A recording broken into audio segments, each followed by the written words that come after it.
teto amin'n'ity toerana ity no nahitan'ireo mponina mipetraka ato amin'ny fokotany Tsaramandroso ambony fahitalavitra écran plat iray ny farany herinandro lasa teo tsy nisy nahafantatra izay niaviany fahitalavitra io ny rehetra fa gaga sy talanjo na rano fo maraina nahita azy teto.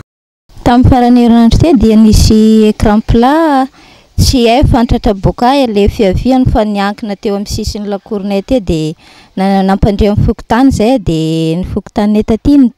nampandre ny mpitandron'ny filaminana dia navy teo re naka anazy dia nandesindreo any. Vao naresy nahita ny vaovao ny fokotany tamin'ny fotoana io dia nandray andraikitra avy hatrany. Ny fanapahan-kevitra andesinay aloha tonga dia mampandre ny mpitandron'ny filaminana avy hatrany aloha mbo hanao ny constat momba an'izany mbo ahafahany eo mandray ny andraikiny.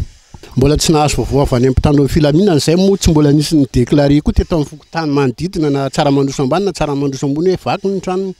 dia mbola tsy fantatra mihitsy izany avaiza ny fiavian'ilay télé zany napetraka teto amin'ity sisin'ity lakory ity.